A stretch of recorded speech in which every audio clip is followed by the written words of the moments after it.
All right, guys. Here's my old corn flaker truck. I bought this last Tuesday. Anyways, it's 1840-66. She is a 1995. I washed this side of the cab. I was going back with a ladder to wash the top of the cab, and it started cutting out. So I brought it back here, changed fuel filters, and it's still kind of cutting out. So I also drained some bottom of the tanks and stuff here, but it still needs a good bath. I'd like to put aluminum wheels on it, and I've got a set. I believe I'm gonna have a set pretty soon for it. However, I kind of want to just keep it the cornflaker truck. So if you look over here, that's my work truck. And then I've got a 38-foot goose here, and it's a 38-foot deck. Well, okay, it's a 35-foot deck with a 3-foot dove. It's a lot we get a lot of weight put on it.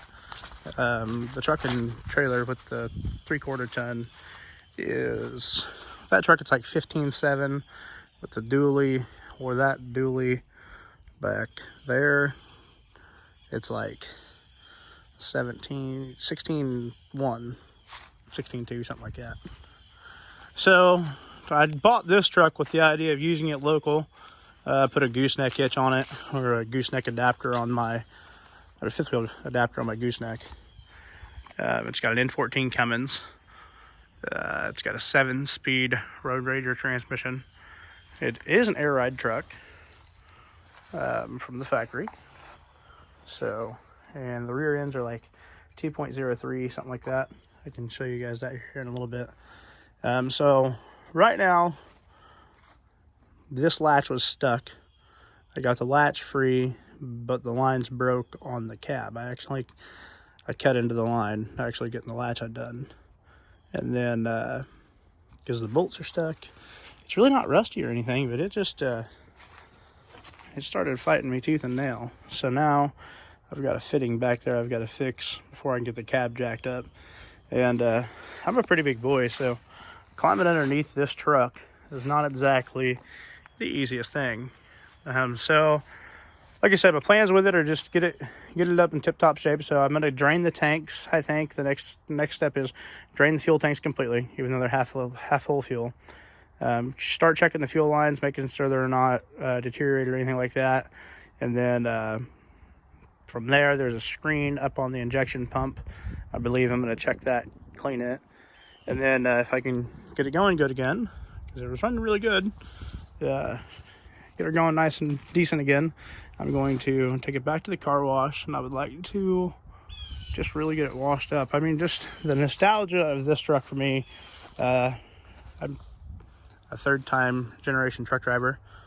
I saw these trucks all over the road in 95, 96, 97, 98, riding around with my dad. And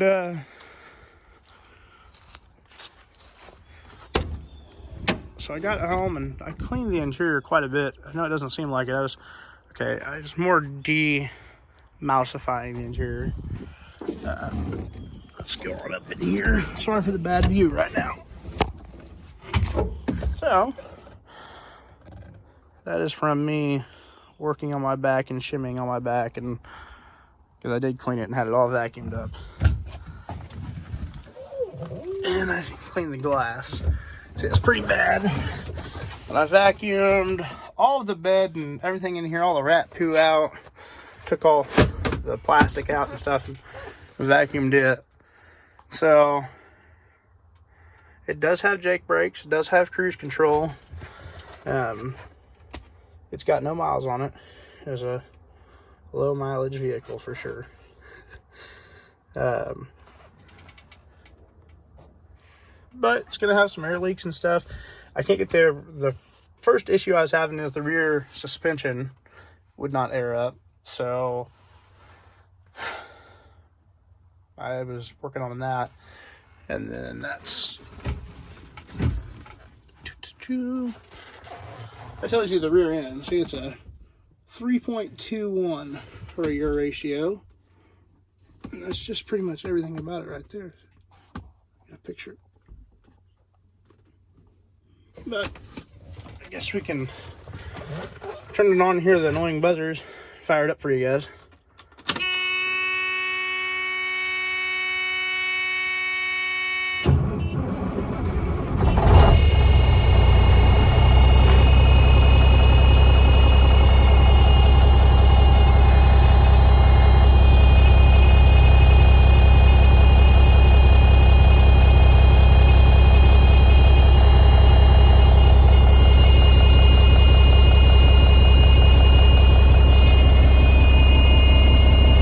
This looks like an old CB end to me.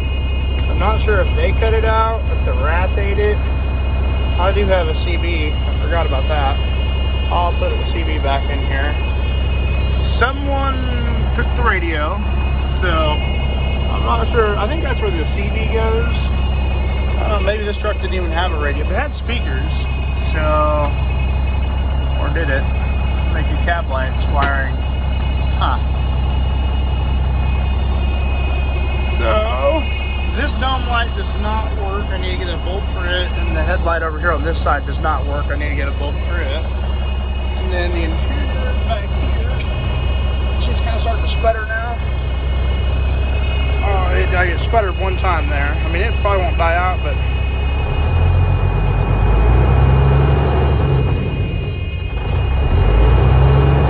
So I haven't moved my foot.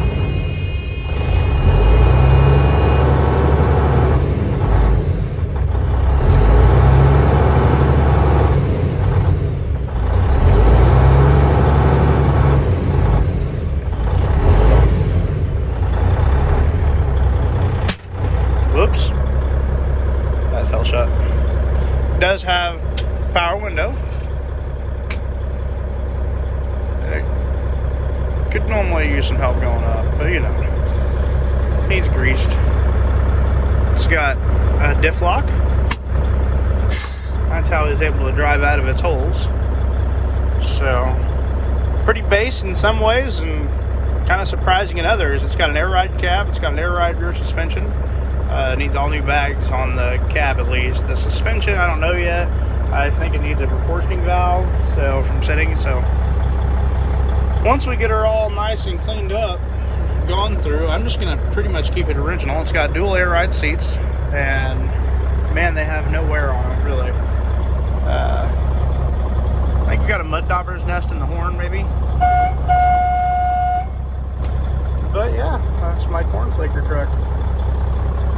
Hey, Chance, you want to go truck driving? You want to go truck driving in this truck? Should we pull it back and forth for them? Should we? I mean, it probably won't stay running. I mean, that's not what makes it die out or anything, but... Corn flaker truck. Yeah, you guys didn't get to see her move yet. My tractor is behind me, though, so... Just... reverse. Here's first in her.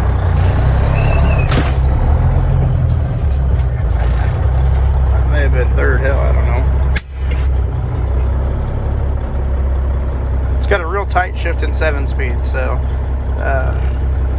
I've never drove a 7-speed, but I looked it up online. So you just get your 1, 2, 3, 4, 5, 6, 7, but you really don't have any.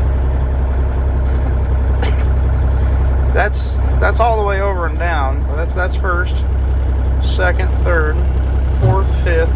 And then you got to go on over for 5th, 6th, and whatever. I don't know. It's got some room in here, but you got to actually move it back and forth because I'm going to have to grease that. When I get the cab up, I've got a Milwaukee grease gun, and I'm going to go through and completely grease that up. I've also got a 1985 Caterpillar 3008. It's a Ford L8000. It's got a 3208 cat on it. In it, Allison automatic, and then that over there is a 2-stroke Detroit.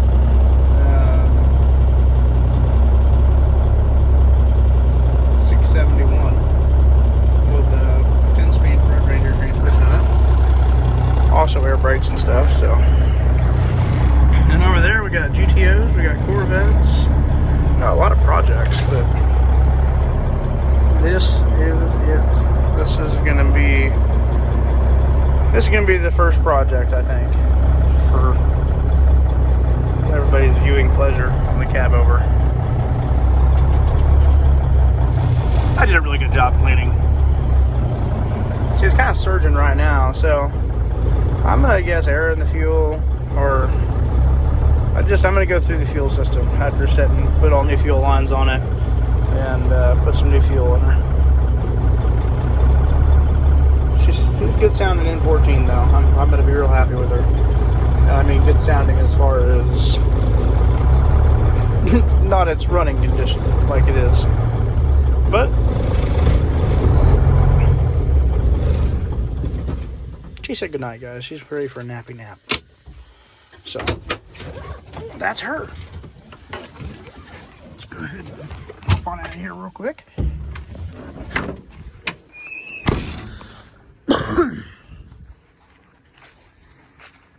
So let me know what you guys think I should do. I also got to get some new batteries and put the plate back on it. I've got the deck plate for right there in the back of the work truck.